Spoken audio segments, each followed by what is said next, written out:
Welcome to Moe's! If you've never tried the stacks at Moe's, it's like a roller coaster. Filled with 2 crispy tortillas, you realize something big is approaching.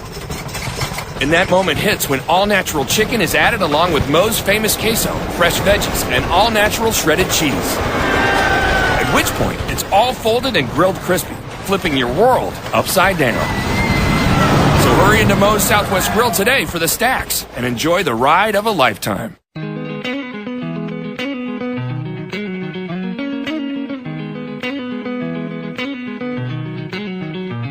are Talkin Hoops, NorthJerseySports.com's original multimedia series, talking all things North Jersey boys basketball.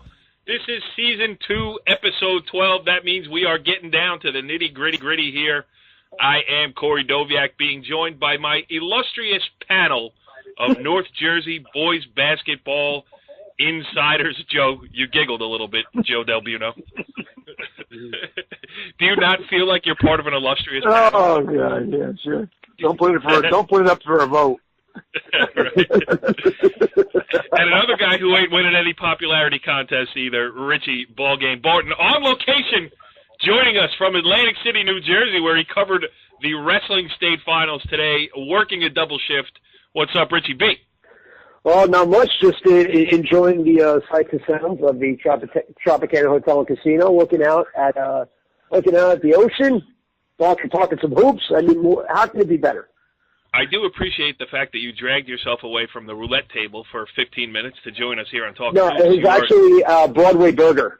I like eating a lot. Where is this like as if it's torture going down to where he went to? He's on an expense account. He's on free time. He's out gambling. I mean, really, it's unbelievable. How you guys are making it turning out to be work. I don't get it. I don't figure it out. I can't figure this out. He's retired and he's working. Yeah.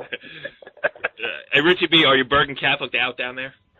Oh, I mean, North Jersey had a great day today. 8-1 in the finals, and the kid who lost is a kid who lost to a kid from Don Bosco. So I mean, does anyone count? I mean, because just a great showing wrestling-wise. But we're not here to talk wrestling. We're here to talk hoops. No, join us tomorrow night on the wrestling show sponsored by Moe's Southwest Grill. If you want to hear all about that, we will certainly break it down. But we are here to talk boys basketball, and we are down to section finals. The snow and weather of last week compressed the entire state tournament into a mad dash to the finish here. So there were games breaking out all over the place, and we'll talk about them.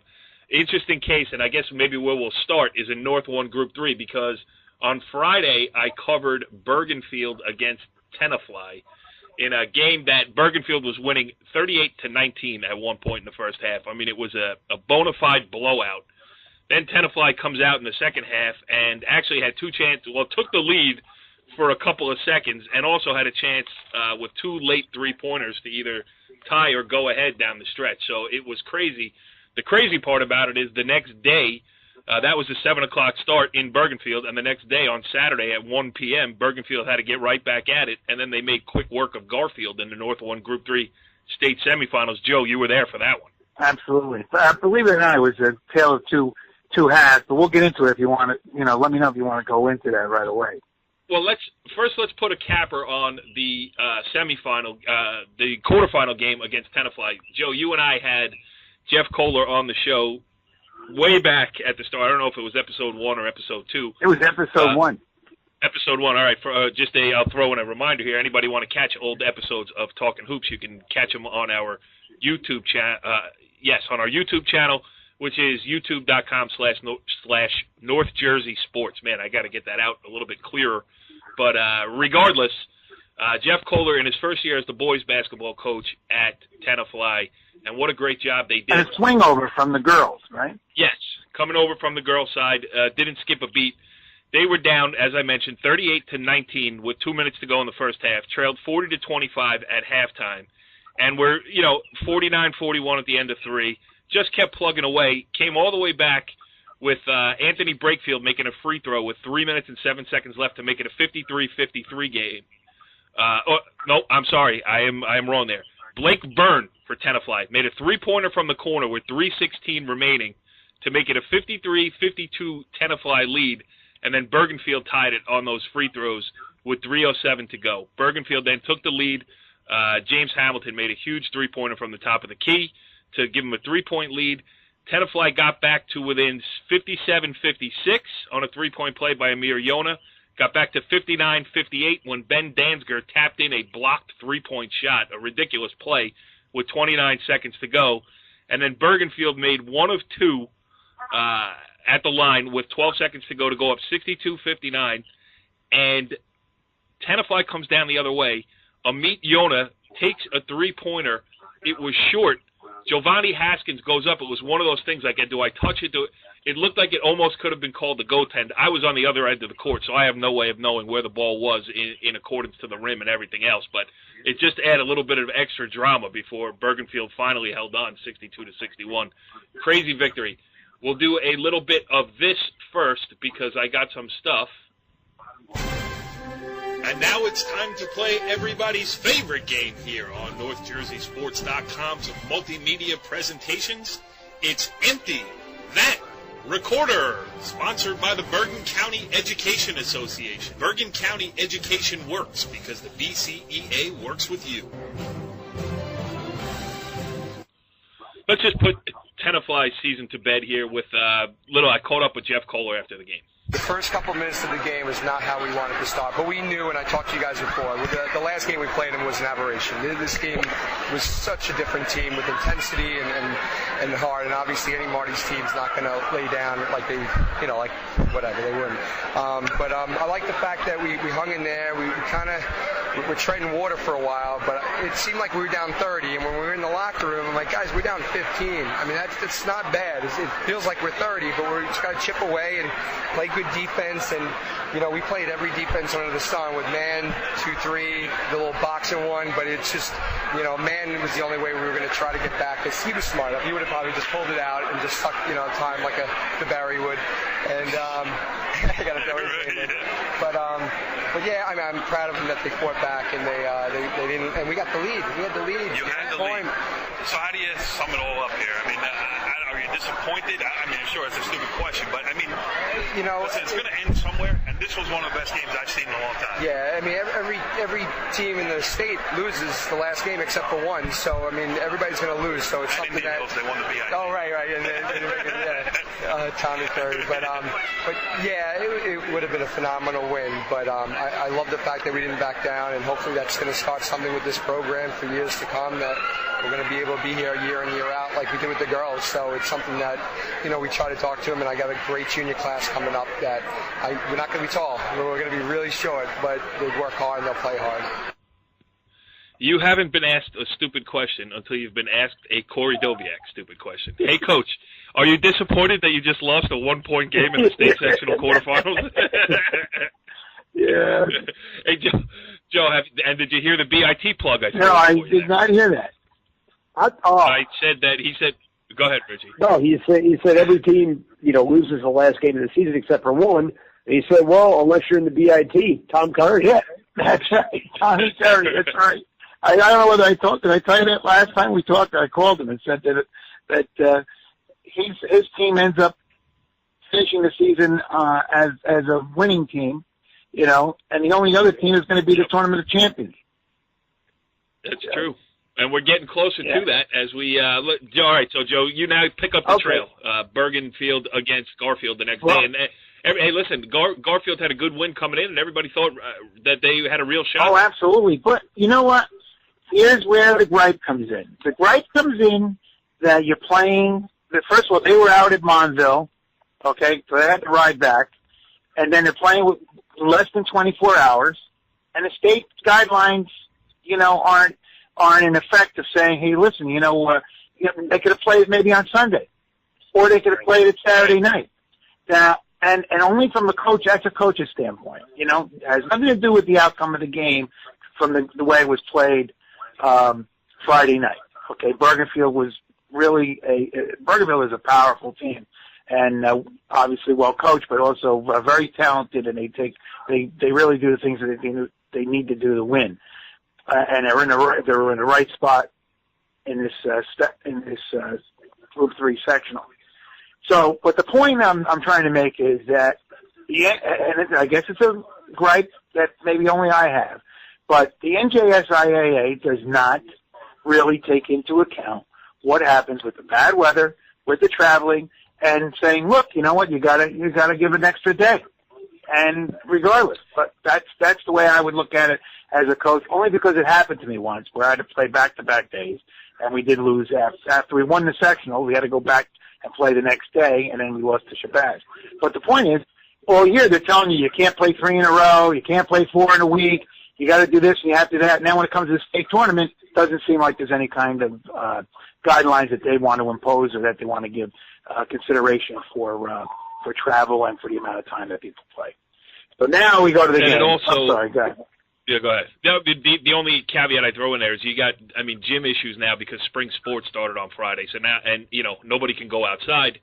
So you're trying to find gym time with baseball teams, softball teams, lacrosse teams. Everybody's, looking for gym time. So it does get a little bit crazy. I do agree that the state could do a little bit more in terms of being flexible, but they got to play their state finals and everything else. They got those gyms set up. They got a timeline that they do have some hard deadlines to get things done by. And, and as Marty said, after I talked to him after the Tenafly game, Marty Rivard, the Bergenfield head coach, I said, what do you do, on this quick turnaround? He goes, I don't know, but, Garfield's going to be in the same boat. So, at least it was a level playing field from that perspective. Well, again, I'm not going to argue it even on the show with you, but the point is they didn't travel from Montville, which is out on Route 80.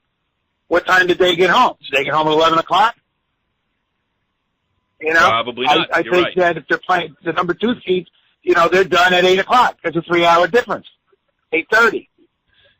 But the point, the point is, hey, I really am not concerned about lacrosse, or I'm not concerned about baseball, or it's the basketball, wrestling seasons. So we all take a backseat. Basketball takes a backseat to football or cross country or whatever the other winter sports may be. I agree. just feel as though it's not a level playing field from both standpoints, even from Bergenfield. I think Bergenfield, if Bergenfield had not won the game handily, maybe there might have been an issue there too. But they were the better team, no question about it, and I'm going to go into that. But I thought they were caught off surprise a little bit because Garfield did try to go after, which I thought was surprising, was the dribble penetration, and they had a lot of success with that along the baseline. They also had some success going down the middle, just didn't make the shots, but they were successful in defeating the Bergenfield defense, which I thought was the major difference in the game. And then, of course, the way they went inside with their inside game with Hassan. Giovanni Hassan. Yeah, Giovanni Hassan. He was excellent. But the unsung hero was James Hamilton, who made a great shot. Everyone was thinking about the great shot that he made at half court because the ball was thrown in by Garfield, and one guy went to one direction, and it ended up in his hands, and he was smart enough to throw the ball off. But he had 2 crucial steals and 2 crucial threes that just were really momentum movers for Bergenfield, because the game was a 2-point game with about a minute to go in the half. And in a flurry, it went to 10 points, 31-21. And it was lights out from that point on. Bergenfield was so dominating as far as defense, the boards, because, they were just a better team. There's no question about it. And the turnovers, I think, hurt Garfield. Do not let James Hamilton get his feet set. Yeah. He's the quintessential high school basketball 3-point shooter. If he can line it up with his feet in a row, he can knock it down. He did it against Tenafly, too, in the game before. I think I'm looking at it now. He had 4 3-pointers in that game. All right, so that's Bergenfield. On the other side of it, Teaneck, who is the number 8 seed, the wacky world of PowerPoints here. Teaneck is the number 8 seed on the road against number 1 Ramapo. Ramapo worked all year to get the number 1 seed, and congratulations in the quarterfinals. You get Teaneck, the 4-time defending champion in that bracket. So, what a shame, because they really did work very hard all year. They were another team that got snake-picked by the seedings, I think, as well. But, yeah. Much better showing for the Green Raiders on their home court than when they saw Teaneck in the quarterfinals of the Bergen County Jamboree a 55-50 victory for Teaneck, so that sets up Bergenfield Teaneck for the North 1 Group 3 state sectional title. The last time those teams met on the floor at Bergenfield High School was a close game. Teaneck won it, so I expect nothing less this time around as well. Richie B., anything to add in North 1 Group 3? Well, with Teaneck, the key is that they've bounced back from the loss from the Jambo. And they've done it, because in that first round game, Mawa's up 16-9 after they've won 3 games in 3 different ways. Mawa jumped on Teaneck early, was ahead for, the first 12 minutes of the game, and then all of a sudden Teaneck just, ran them out of the gym in the second half. The Ramapo game, it was pretty close the entire way. And then West Milford, that was a 4-point game going into the fourth quarter. And then they just eventually wore them down. I think the key for Teaneck, in their 3 state tournament wins, they've hit 23 pointers, 9 of them coming from Leandre Washington. If they can shoot it as well as they have been over the last couple games in the States, they're a really tough out, because then now you have to extend out. And they've got a couple guys that can, Washington and Jaquay James, as you know, but Tyler Deering has really stepped up and become a perimeter threat. And that third score that, if you're going to be a championship team, you need to have. He's been great for them, Jaquay James, for sure, and I should know better than picking against Teaneck. I picked West Milford because, listen, I thought in that Jambo game, I thought Teaneck was exposed a little bit, not getting back on defense, and I thought West Milford would try to run with them. They obviously did. I mean, West Milford will try to run with anybody. Right. They tried to run with the East Side in the semifinals. And I thought maybe they'd have some success doing it, but, Teaneck wins state sectional tournament games. I should know better. I picked West Milford. Richie picked Wayne Valley. Joe, the only one with a dog still in the hunt, you got Teaneck. And, it's interesting. I think those 3 teams, West Milford, Ramapo, and Teaneck, are young. If I'm not mistaken, they're young. And I know Ramapo is. And I think they're going to be so strong next year with Wetzel and Latke inside. I mean, they're going to be a seasoned team, and they have their guards back. I think it's going to be a very, very interesting year next year. I know no one wants to hear that they have to wait till next year, but it's going to be some show. Yeah, and Teaneck has James and Washington back, so it's not like he's going to get it this year. And you're right, West Milford has a good crew coming back, too, with some young kids coming up. So, they'll be back. And Joe Light at Wayne Valley is going to do a great job. All right, so that's North 1 Group 3. Let's switch to another place that we have some sound from, and we also covered both ends of it. We'll go to North 1 Group 1, and I was there on hand on Saturday afternoon. Cresskill taking on Verona. Now, it was an interesting sidebar to the game because those two schools met in the North 1 Group 1 state football final at MetLife Stadium, and it did not go well for Cresskill. I mean, that game was, let's just say it was non-competitive. And, it was a sidebar to the game because a lot of the, in small schools, you got a lot of multi-sport athletes. A lot of those guys who were playing for Cresskill played in that football game, and they wanted a little bit of revenge. They got it. Big win over Verona. I mean, listen, the game devolved in the second half. Cresskill came out. They took a double-digit lead early in the second quarter, and Verona never got back to within single digits. Verona was big, but they had 0 points in transition, which if you're down 10 points and you can't get any easy basket, makes it awfully difficult to come back.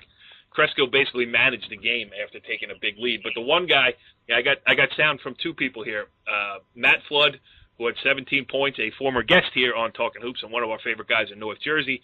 I got an interview with him, but also with A.J. Gentile, who is Joe, and I don't know if you've seen Cresskill this year, but you would love his game because he's, I don't want to say undersized because he's got the beef to be a post player. He's that typical Group 1 power forward.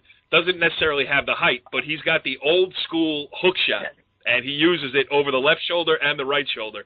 It's fun to watch. He's one of those football guys who got to a little bit of payback on Verona.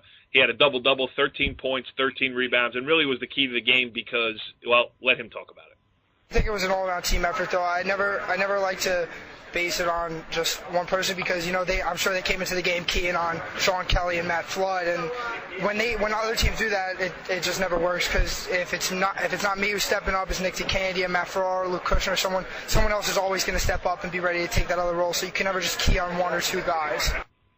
And that's been the key for Cresskill all year long. Everybody's got a role. I mean, Matt Flood is the scorer. He led the so they've been outstanding. Let's just listen to this Matt Flood interview that I got afterwards, and he talks about this one as well.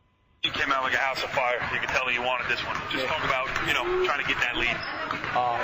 Verona's a good team. They play great defense, but we really stress the fact now that it's playoffs and nothing's given. And I'm trying to seize the moment, win every day, and practice every rep, just make the most of it. And I never want the season to end, so that's the reason why I put so much heart. Yeah, and you guys have been talking about it. We've been talking about it. You have goals, and you gotta do it one at a time. So I thought you took it seriously here today. Just strategy-wise, how important was to get a lead on them because that's a plotting team. Like they had 0 transition points. Yeah, they like to slow it down and play good, solid basketball. Our idea was to just push the ball. When the ball went in the basket, we take it out right away. And I think we did a good job with that. And I'm really happy. How about the football guys? The football guys, this is for them. I looked up online the video of Verona beating us last night. It was a little extra motivation. And and I didn't even play football, but I just wanted to get this win for my boys, and just still got more games to win. Yep. All right, that's the Cresskill side of it. Joe, say what you want to say, and then we'll get over to Richie, who covered the other half. I've seen a resurgence of Woodridge. This is going to be a great Bergen County game between Woodridge and Cresskill because I know Cresskill is a very, very well coached team, and they're really playing top tournament games. But I've seen Woodridge now. They are cutting down. They cut down on their turnovers. They're sharing the ball, looking for one. It's going to be a great game. You guys are going to see a great game on Tuesday. If I'm not mistaken, it's Tuesday night at Cresskill. Right. Tuesday night at Cresskill. Yep, and this would be the third time in the last 7 years that these two programs, who have been the powerhouses in they are the class of one. They are the class. Yep. All right, so Richie Barton was over there down in Woodridge. He covered the other semifinal between Woodridge and Hasbrook Heights. Hey, Richie, take it away. It was a great atmosphere, pretty great game overall. The energy right from the get-go on both sides was great. And it was also about 900 degrees in the gym. I think I was sitting next to a cactus in the corner and an armadillo. It was sweltering hot. But it was just a fun game. It was up and down. Woodridge, Ernie Day. If you read the story on NorthJerseySports.com, got hot late in the first. It's Ernie. It is Ernie Day, Richie. Every day's Ernie Day. He got hot late in the first half and scored on the way up at the buzzer to put him up 9. But to Hasbrook's credit, they just kept coming back and coming back and coming back, and it was Keith Malinek and Bobby Colton that were keeping them in it. It seemed like every time Woodridge was ready to pull away or ready to close out the game, one of those guys hit a 3, and it kept it close right until the final seconds, and they hit both ends of a 1-and-1 inside the final minute to eventually pull out a 70-64 win. The concern for me for Woodridge would be Malinek hit a real deep three rate that was contested, but for the most part, Colton hit 5 threes, and he was contested on one of them. They lost shooters on the perimeter quite a few times. They did that against Cresskill. I'm not sure it'll end as well because Cresskill has more size inside in case that those shots are off. Hasbrook Heights just didn't have the bulk inside. They had the kid John Rivera, who's a workhorse, but that's really their only inside. He doesn't match up with Cook at all. He doesn't match up. Cook must have dominated. Right, exactly. And Cook didn't even have a great game scoring the ball, but he did everything else. It seemed like he pulled down every single rebound, and got a couple steals here, a couple blocks here. Woodridge's. I will say this, so They are brimming with confidence. I mean, they got beaten pretty handily by Cresskill during the regular season, but I mean, I think that that game has really served as, that along with losing in the second round of the Jambo. Those games have really served as motivation that they want to prove that they're a championship team. And now, did you see them at all during the course of the year, Rich? I saw them once. I saw them once without Cook. I saw them once too. And then they're a completely different team with and without him. Right. And I saw them once without Day against Bergenfield in the Jamboree, and they had a lead at the half without Ernie Day. So, and Cook is a difference maker when he's focused and into the game. I mean, he's about as versatile a guy as there is in small school basketball in the state. I mean, he's big, he can shoot it. He can put it on the floor a little bit, and he, when he wants a rebound, he can rebound too. Yeah. Did you notice that their turnovers have been less? You know what? They took way better care of the basketball this time around than they did the first time I saw them, and I think and it was also kind of not a completely different lineup. I mean, all the same kids played, but they all had different roles. Yep. Than the first time I saw them. Like a kid like Nick Jovine. He was a kid who started in the St. Mary's game, had a decent start, but seemed to kind of wear down at the end. And this time, he came off the bench. He's a real energy guy. Hit a big three from the corner, and played tough defense on the perimeter. And I think in spurts, like guys like that really thrive, as opposed to over a long 32 minutes where they could get in foul trouble or they could get tired. Yeah. I just think it's going to be a great game. Yeah, I agree. All right, so that's North 1, Group 1 wrapped up. Let's go through here a couple of these other brackets. Let's just set the table about what we have coming up. I don't have any more sets to play here, but we Did you mention Ramsey, Manchester? Did we mention that, too? Well, that's the thing. Sorry. I'm going to get to it. North 1, Group 2 right now. Yep. Manchester knocked out 4-time defending champion Pascack Hills in the semifinals, so they earned the shot at Ramsey, which got all it could handle from a Dwight Morrow team that got hot in the state tournament. Dwight Morrow actually had a 1-point lead at the start of the fourth quarter. Ramsey, as they've done all year, have kept their composure. I mean, I think still only 2 losses for the Rams, which is unbelievable as they continue to add to the greatest boys basketball season in school history. Really incredible. And then we got to mention, too, the Ramsey hockey team is playing in the state final on Monday, and the Ramsey girls team is also in a section final against Westwood. So I don't know what's in the water over Ramsey, but I got to get me some of that. Anyway, North 1, Group 2. Richie B., you saw Manchester coming. You picked them to win this whole thing. Joe and I both picked Ramsey, so we're all alive in that sectional final. But, Manchester is going to go in there and give them a run. Yeah, well, I mean, Manchester's not going to be intimidated. That's for sure. They're going to... Nope. They're going to press you. They're going to try to, force the tempo. They're going to, go hard to the basket. The key is what can they do on the perimeter, because they've been pretty consistent with, scoring inside and creating tempo and, getting up and down the floor in high scoring games. I think the key is going to be Brad Gaffney. Senior guard, can really shoot it, has had big games, has had some not so big games. But when he plays well, they play well.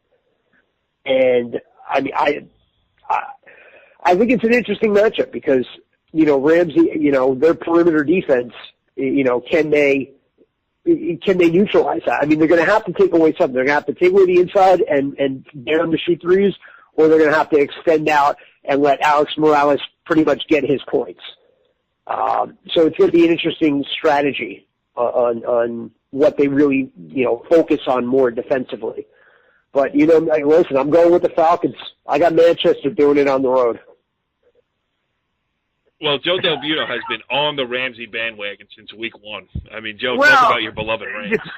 It's just that they're playing so well. All the pieces are there. I think the biggest surprise, not so much the transfers, but what the transfers have helped create Peppers, the inside guy. He's about he's about 6'2", maybe. It's a stretch if he's 3, and he's playing much bigger. And I think that that's going to be a big factor about how he handles Manchester's big man inside. The other thing is that they have been playing zone almost exclusively all year, which I think is going to cause Manchester some problems. And because of their height, they only have one guard that's under 6 foot. All the other guys are 6'1", 6 foot and 6'1", I think, and they play well. They shoot well. I was at the Old Japan game when Ramsey went on a tear. They would right after the Jamboree game, and they beat Rutherford. I think you and I were there, and it was just at Old Japan, right? And they beat Rutherford. Right. And I think that they must have put on a 20-point spurt before anyone knew it. So I think that they got a lot going for them. And even though there may be 3 or 4 of them that are young, but they're still veterans by now with only 2 losses. So I think they're pretty good. Yes. All right. In North 1, Group 4, we have East Orange against Eastside. That's the one that everybody's been expecting pretty much the entire season. Richie and I took Eastside in that game. Joe took East Orange. For Richie, Eastside, they've had scheduling nightmare. They didn't get to play the Passaic County final because of the quirky forfeit forced upon Kennedy. And, now they've gotten back on a roll. They're playing great. And, one shot at East Orange for all the marbles. The only advantage, the obvious advantage, is that the game is being played in. Yeah, it's played East Orange. And also, East Orange played a real close game with Hackensack in the semifinals. Eastside hasn't been Union City tested them in the quarterfinals, but I wouldn't say they gave them a scare. Hackensack gave East Orange a scare. Does East Orange, Eastside, let's face it, Eastside has played a very good schedule this year, but they haven't played a really tough, meaningful game since the semifinals, which is 2 weeks ago. Yeah, it's on 3. Yep. So how do they respond to that? But the one thing I will say, this is a senior dominated team. They've got guys that have been in big games before, so I don't think they'll be phased. It'll be a fun game to watch. It'll be very physical. They both got big guys inside. They both got guards who can really handle the ball. And again, I'm going down to perimeter shooting. I keep talking about perimeter shooting. I feel like I'm doing the same thing for every single game. But, You're stuck in a loop. I'm just gonna, plug and play with the names. But again. Yeah, blah blah blah has to shoot them. Hey, you haven't had here's a stupid Richie B portion of the show. To win the basketball game, you must shoot the ball well. Where's that squawk box that you gave me last week? Where's it? Yeah. Joe, don't tempt me. I got the old. I'll give Richie B one of these instead. Nice. No, wait, I got something else for you, Richie B. We are definitely at a disadvantage here, Rick. I don't even know what that was. He's got all these things that he's got right on his side. He could put them on. 1, 2, 3. He's got too much time in his hands is what he's got. But that was the breaking news sounder here on NorthJerseySports.com. This just in. You must shoot the ball well. How about this? How about another point? Eastside over, especially in the past 2 years, has really, been a force, forcing turnovers, creating pace. But when they go against a team that really takes care of the ball well and isn't intimidated by that, Eastside wins a lot of games before they walk in the gym. East Orange is going to be intimidated, and they got kids that can handle the ball just as well as Eastside's kids can. So, Monday night game. Yep, Monday night. And Eastside, gets a lot of those early transition points to kind of set the tone. What happens if they don't set the tone and East Orange can take care of the ball? Then, where do those little points come from? Whether it's weak rebounds or getting to the foul line or, I think it's going to be a real physical game. And, bench play is also going to be a big factor. Richie B, for getting back on the horse, I'm going to give you one of these. It's like the old radio show that they had in the 1920s. Coach, can you look down at the end of the bench and get a sub in for this guy? Stay tuned. Stay tuned. After this edition of Talking Hoops, we will have a rerun presentation of the Lone Ranger, Joe. All right, so that's it. That's the public school side of it. Let's take a quick look around the parochials. Bergen County parochials are done, although they did not go down without a fight. St. Joseph Montvale on Sunday had a 5-point lead on top-seeded Seton Hall Prep late in the game. Seton Hall Prep made some free throws down the stretch to win it. A good run by St. Joe's, which, they beat Bergen Catholic in the quarterfinals, which was big for them. They beat them 3 out of 4 times this year. Of course, the lone loss coming in the semifinals of Bergen County Jamboree. And on the other side of the bracket, Don Bosco Prep did not go down without a fight against Pope John. Last I checked, I don't pay too close attention, but Pope John might have been the number one team. Oh, they were at one time. I know. Yeah. They were at one time. And Bosco, on the road in Sussex County, gave it a run, fell 61-52 to set up an out-of-market game, Pope John against Seton Hall Prep. So officially, Richie B, we don't care anymore about non-public games. Well, can I get this press pass so that maybe I can go see a couple of these games and get in? I don't have to worry about wearing a fight for a seat. Yeah. If we could get Richie B in a oceanside room over there at the Tropicana, we can do anything. We'll pull it off for you. Don't worry about it. All right, the other side, we do certainly have a lot of rooting interest left in non-public B, and this is, it's separated into 2 brackets inside one bracket. It's the teams such as number 1 St. Anthony and number 2 Hudson Catholic, who are playing to get into and win the Tournament of Champions.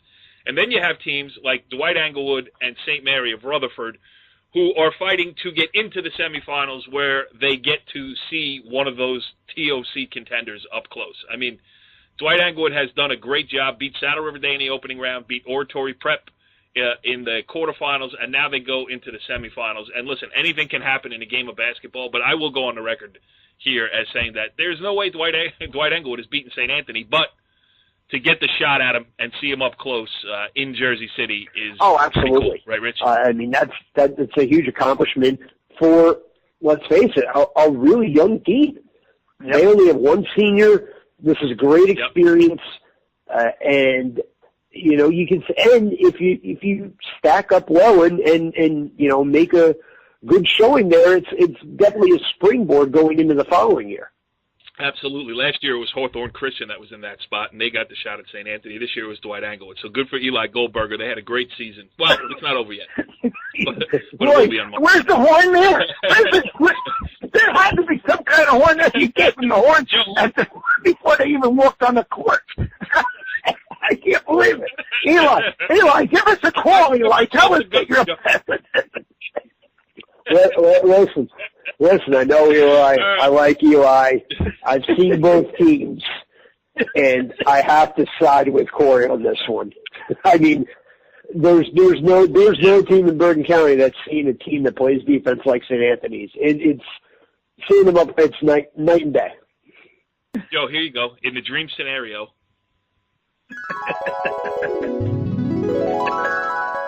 That's more like it. Dwight Englewood beats St. Mary's on the last-second buzzer beater for Jalen Carey. Great run for Dwight Englewood to get there, and it's similar for Brian Gassione's boys down in Rutherford. We've talked about it often here on the show. They lost Dino Broderick, pretty early in the season. They pieced it together after that, made the Jamboree, and made a great run in this tournament as well. They had a bye in the opening round, then they beat Queen of Peace to get their shot at Hudson Catholic. And Richie B, you've seen Hudson Catholic live and up close. That's a good basketball. I mean, they're good, and they've gotten even deeper as the season has gone on. Luther Muhammad has really, been a nice spark plug for them off the bench. Sammy Friday, their 6'7" center, is just a double machine. They're just good. They're a good team. I mean, if there's a team in our area that could beat St. Anthony's, it's them. But they have to play their A game, because I've seen Hudson Catholic's A game. I've also seen their C- game, and in their C- game, they look at times like an ordinary team, which is crazy to say because they're so talented. And when you see them at their pinnacle, you say, wow, that's a top 5 team in the state, no doubt. But it'll be a question of, when Anthony's and Hudson Catholic eventually play, which Hudson Catholic team shows up. They haven't fared particularly well against St. Anthony's over the years, but you never know. Maybe this is the year. Joe, we went for a episode here of Talkin Hoops with 0 guests, about 3 minutes in tape sound, and we've managed to go 40 it's just minutes. been a great year. It's going to continue. We're going to get we're going to get Bergen teams going on, moving forward into the semifinal rounds of the tournament champions. Is that correct? And so that's going to be a great run. Absolutely. And congratulations to the coaches, all of them. Whoop, I got a phone call coming in. Follow the leader.